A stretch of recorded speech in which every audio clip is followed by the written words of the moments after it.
Next on PIJN News, Dr. Chaps reports on these important issues. Is Donald Trump really a Democrat in disguise? Is Ted Cruz a natural-born citizen? Are Rubio, Carson, and Bush even conservatives? We interviewed Dr. Alan Keyes right now. Former Navy chaplain Gordon James Klingenschmitt took a stand to defend religious freedom by daring to pray publicly in Jesus' name. Now he helps you by reporting the news, discerning the spirits, and praying the scriptures. Would you pray with us? Here's Dr. Chaps. God bless you in Jesus' name. My name is Chaplain Gordon James Klingenschmitt, Dr. Chaps, and you're watching PIJN News. On this show, we like to report the news, discern the spirits, and pray the scriptures in Jesus' name. But today we have a special treat for you. Live in the studio, I am joined by my longtime friend, Dr. Alan Keyes, former Ronald Reagan ambassador to the United Nations, Assistant Secretary of State, Harvard PhD. Welcome, Dr. Keyes, to the program. Good to be with you. Thank you. So we've had you on our show before. This is a high privilege for me to have you live in the studio here in Colorado Springs. And you've been traveling the country. You ran for president back in '96. I was your campaign chaplain in 2008 when you ran again. I'm just so privileged to be able to introduce you again to our Christian audience. Well, I'm glad to be here and always glad to have an opportunity to share some ideas with you. So you've run for president and you were a Republican, but I think now you're more independent. You've been discouraged by a lot of things happening in the Republican Party. Particularly, let's talk about presidential politics. We're going to jump right into some of the personalities. Donald Trump, what is your thought? Well, I think unfortunately Donald Trump represents the truth about the present system, which is that we don't have a two-party system. We have one party. And it is controlled now by certain elitist elements that are anti-constitutional, that despise God's authority, and that live their lives without regard for the basic premises of the U.S. Constitution. And Trump represents them. And he's now come forward to exploit what has been the Republican refusal to represent the grassroots on issues like immigration. And even though he doesn't really believe what he's saying, Trump is now trying to grandstand on those issues in order to create an opportunity. But if he wins, he will win not because he got so much support among Republicans, but because he and the people he's working with have calculated that they can pull a national Mississippi. Remember the Mississippi where people crossed over into the Republican primary to try to determine the outcome? That's what Trump is up to. So you're talking to the recent primary with when I think Thad Cochran was re-nominated, but there was a lot of crossover voters, what we used to call Reagan Democrats, but could there be Trump Democrats that help him get elected?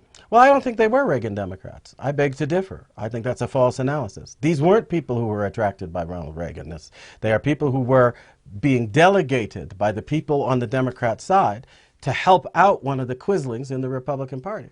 I call them a quisling because they are the people who cooperate with Obama and the Democrats to give them everything they want. That's what's been happening during Obama's tenure. There's been no real opposition to Obama.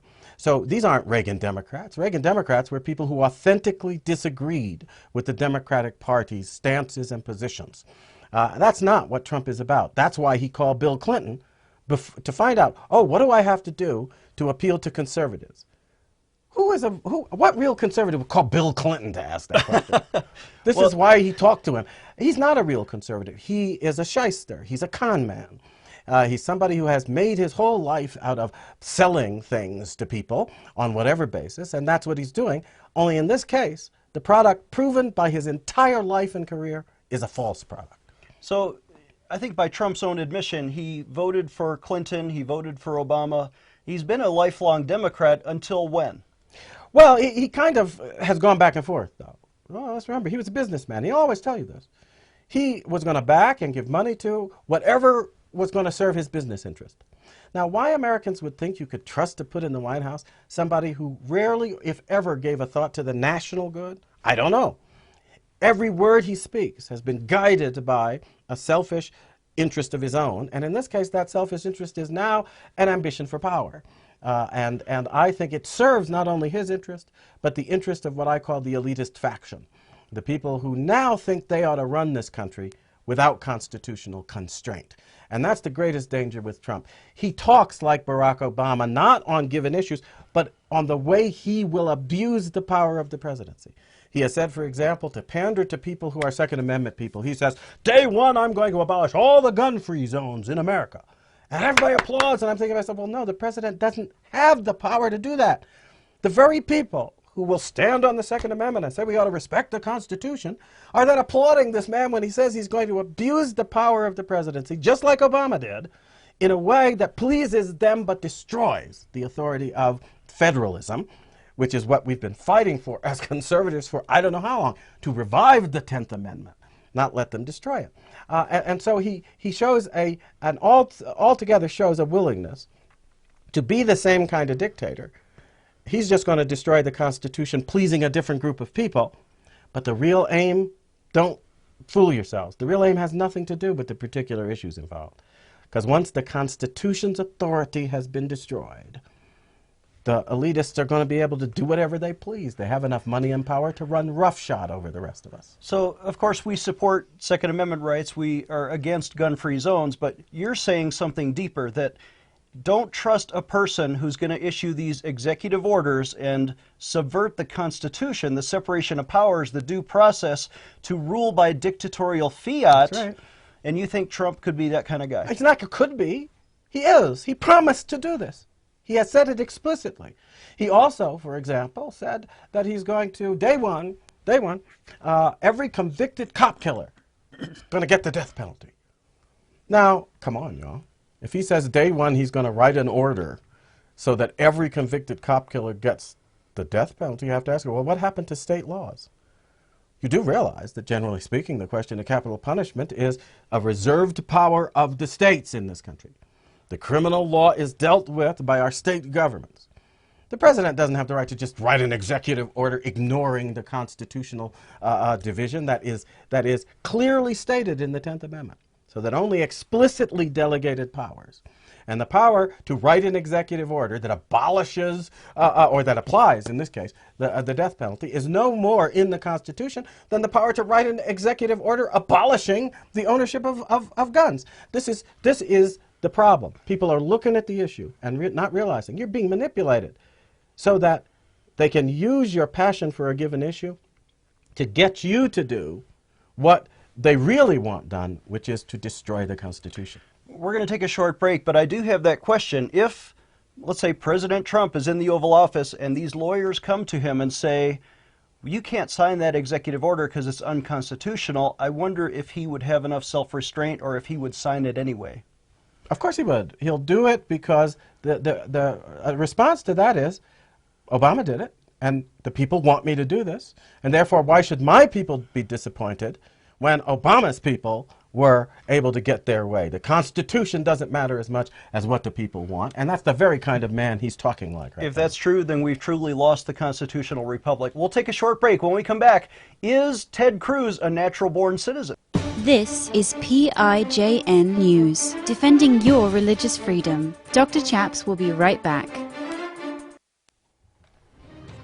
Are you pro-life? Do you believe that abortion kills innocent children? If so, I want you to take action today and sign a petition at prayinjesusname.org. Here's 3 petitions we need you to sign. The number 1 is to stop Planned Parenthood from getting your taxpayer dollars. Did you know they've received now $487 million in your taxpayer dollars? I don't think that's right. They use that money to facilitate 329,445 abortions. Not really to pay for adoption or mammograms, but just to kill innocent children. Sign a petition today at prayinjesusname.org. Here's number 2 petition we want you to sign, and that's to defund Obamacare. This bad health care law is now forcing Christian employers to pay for contraception, sterilization, and abortion pills free of charge for all their employees, or the Christian employer has to pay a $100 fine per day per employee. That's going to bankrupt our friends like the Hobby Lobby Corporation. Christian business owners and even Catholic hospitals now are being forced to pay for abortions. The Obama administration is now promoting the Plan B abortion pill over the counter for children as young as 7 years old. Here's petition number 3 we need you to sign at prayinjesusname.org to help pass Senate Bill 583, the Life Begins at Conception Act. This personhood bill, introduced by my friend Senator Rand Paul, can actually defend life and help overturn Roe v. Wade. Take action today. I know you care about the unborn, but please sign a petition today at prayinjesusname.org. We will fax that petition free of charge to your congressman. Sign a petition at prayinjesusname.org. Take action today if you're pro-life. Empowering you, the grassroots activist. Here is Dr. Chaps. Welcome back. I'm Dr. Chaps. We're talking presidential politics with the former presidential candidate himself, Dr. Alan Keyes. Welcome back, sir, to the program. Good to be with you. So you ran for United States Senate in Illinois at one time against Barack Obama when he was running for U.S. Senate. Right. And you never brought up, or maybe you did, the birth certificate issue, which was a big thing, and now it's re-emerging in the debate about Ted Cruz. He was born in Canada, but his mother was an American citizen. He's a natural-born citizen, yes or no?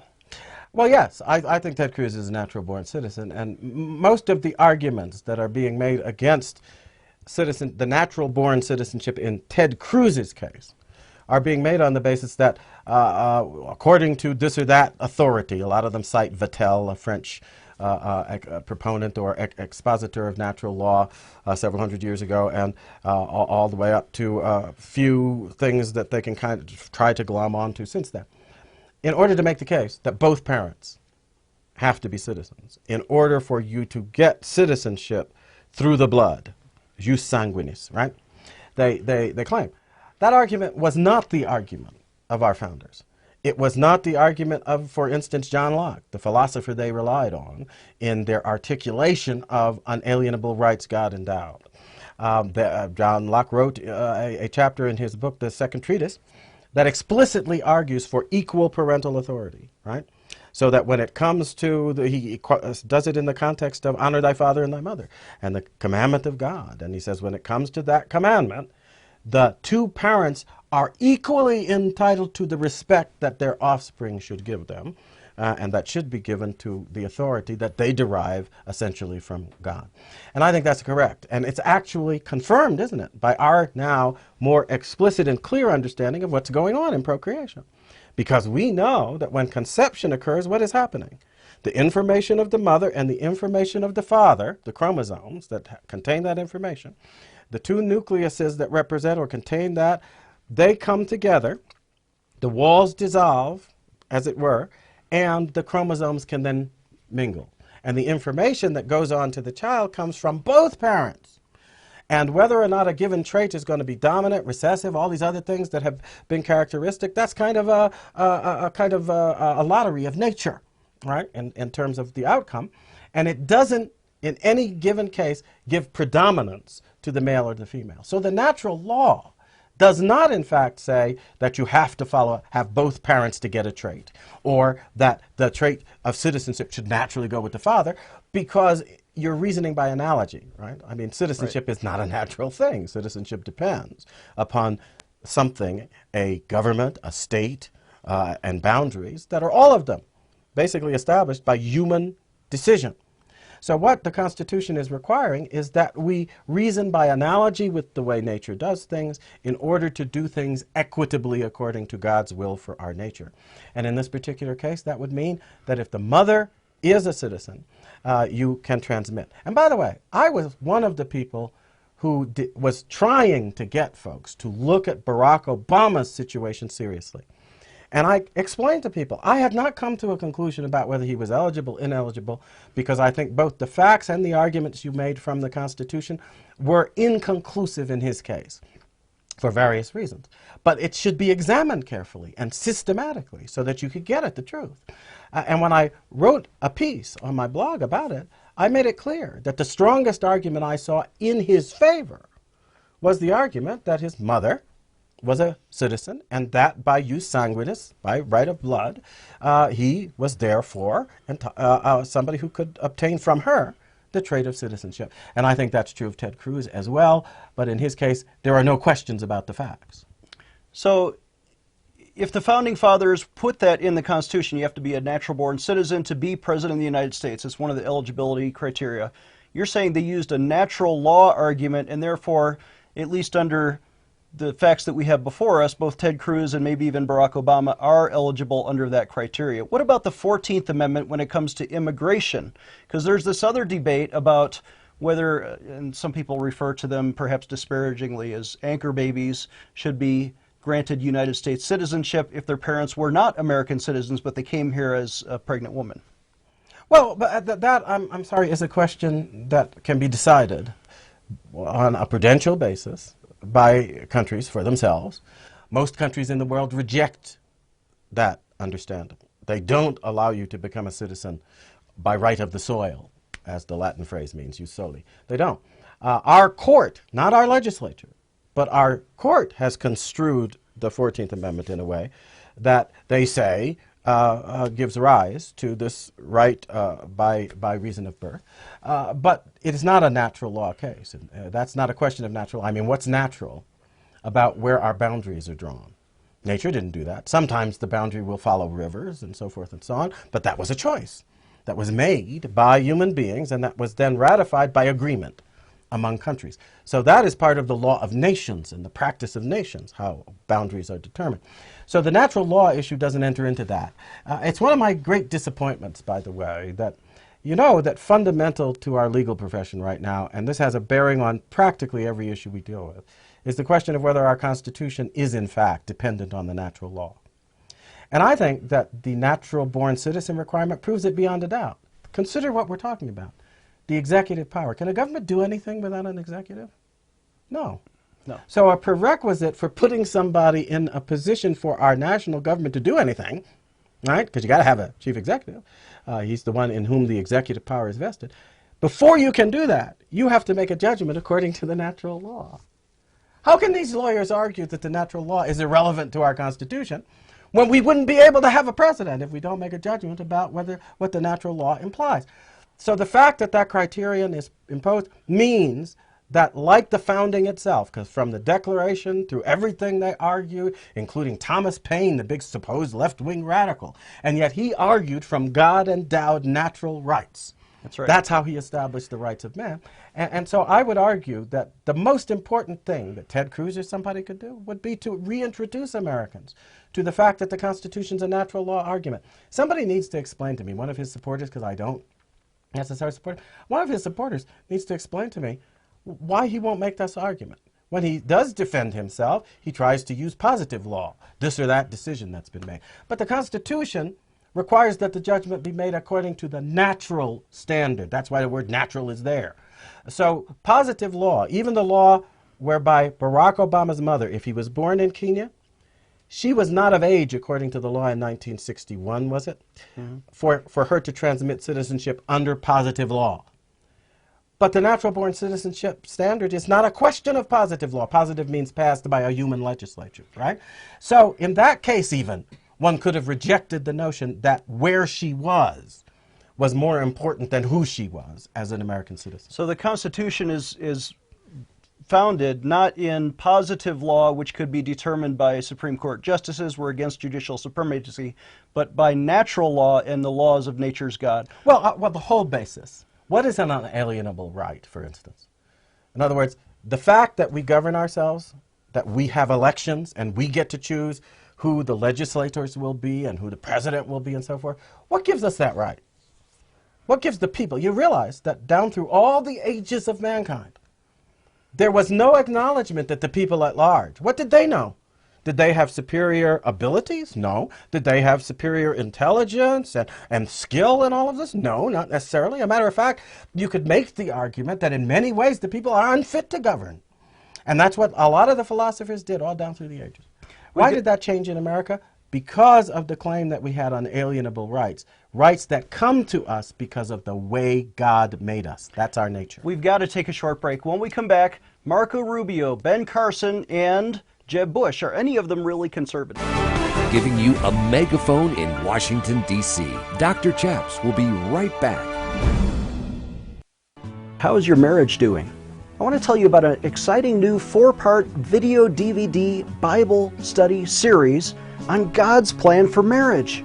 In this video series, we team up with marriage and family ministry expert Vince D'Acchioli. There are a lot of things that get in the way of our ability to have a healthy marriage. But with the way God intended it, He always wanted us to see His view of our relationship together. So everything we do when we talk about marriage, or whether we're talking to men or whether we're talking to pastors and leaders, it all centers around this idea of vision. It's very important that we understand who God is and our relationship with Him is right in order for us to be able to live out really and truly Ephesians. And that also informs our role as men, how to love our wives. We can't really love them unless we understand the love of God. Exactly. So if you just think about love, we tend to think that love is an emotion. It's more something that I feel, whereas the true definition of love, the way Jesus intended it, is not just an emotion, but it's charity. It's what I do. You know, to the degree that I am able to see my wife or my spouse through His eyes, that determines everything in my relationship. Yeah. And we go through the scriptures in 4 different parts. Part 1 is God's design for man and woman. Part 2 is godly roles for husband and wife.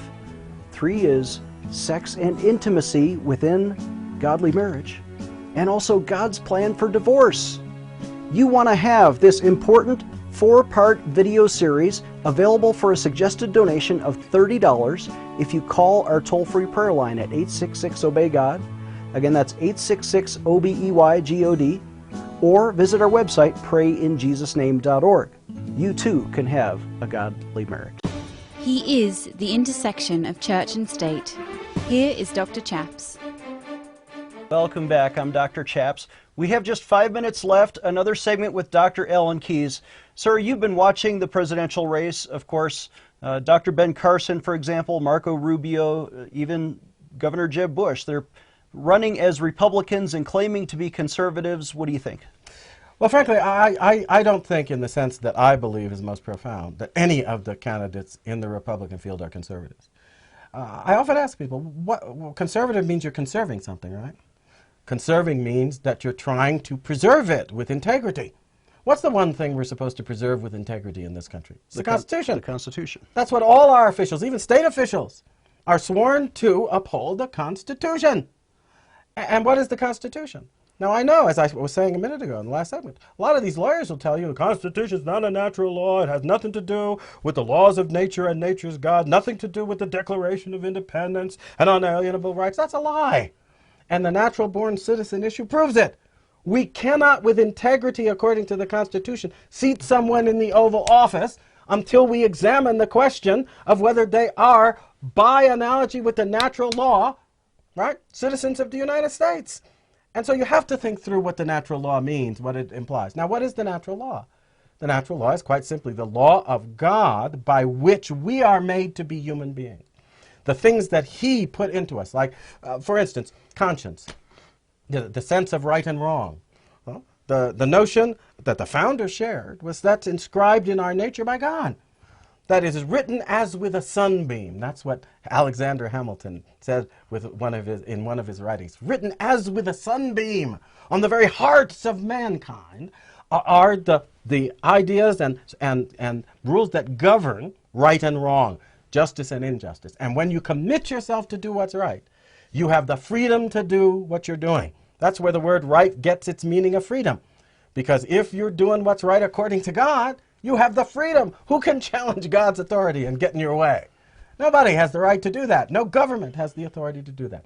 So, do any of the candidates on the Republican side subscribe to the natural law? That's why I was raising it with Ted Cruz. He refuses to make the argument. None of them argue consistently, as our founders did, from the premises of the Declaration of Independence, that we are all created equal and endowed by our Creator, not by human legislatures, not by human power and battle and victory and conquest, but by God and the authority of God, with that in us which allows us to discern right and wrong and choose freely to do what's right. So one example was the Supreme Court this summer in the Obergefell versus Hodges decision somehow found a constitutional right to homosexual marriage, but none of the presidential candidates are saying the Supreme Court doesn't have the authority to make that decision, where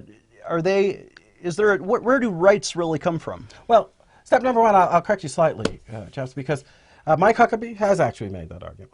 He has made the argument that the Supreme Court decision goes beyond the authority of the court, because the court cannot fabricate a right that trumps the right of people to respect God's will for marriage. Right? And I think that's a correct position. Unfortunately, when you look at economic issues and other things, it turns out that Mike Huckabee has acted like a socialist, statist, one of these people who believes that you do things by expanding government. I don't see how that's compatible with respect for conservative principles, but we'll leave that aside. The point that I'm making, though, here is that he has taken that stand, but you're right. There's an amendment in the Constitution. I wish people would read it, the Ninth Amendment. The Ninth Amendment says quite simply that the enumeration of rights in the Constitution, what's in the Bill of Rights and all that, shall not be construed to deny or disparage others retained by the people. And that phrase, others retained by the people, go to the writings of the founders. And the notion of retained rights, that goes to a number of things, but in the most important one is that when you delegate certain powers and authority to government, that doesn't mean you give up the rights that come to you from God. You retain those rights at all times. We have just 30 seconds left. Rights cannot be wrongs. Because they come from God, they have to be a right to do something that is right. That's right. The exercise of right depends on choosing to act in a way that conforms with the standard of right, and the standard of right, according to our Declaration, is God's will for our nature. God's will for what is just when human beings are acting toward one another. And the founders, by the way, were quite explicit about accepting this. Even the most radical left wing of the founders, Thomas Paine, he accepted the notion of God endowed unalienable rights and defended the idea of the authority of creation. We'll have more on this tomorrow. Another episode tomorrow with Dr. Alan Keyes. Please visit our website, prayinjesusname.org, or call our prayer line 866-OBEY-GOD. We'll see you next time.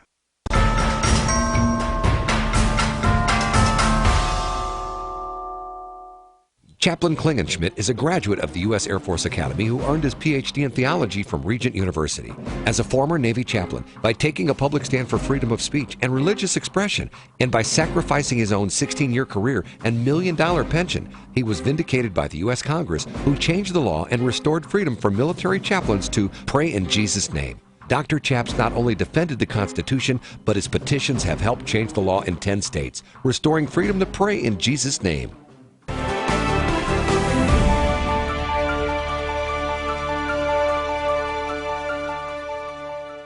Dr. Chaps needs your financial support to stay on the air. Would you please send your best donation today? Please visit prayinjesusname.org to donate online. Or you can mail a check to Pray in Jesus Name Ministries, Post Office Box 77077, Colorado Springs, Colorado 80970. You can also call us toll-free right now at 866-OBEY-GOD. That's 866-OBEY-GOD. Please sign up for our free emails at prayinjesusname.org. Again, that's prayinjesusname.org.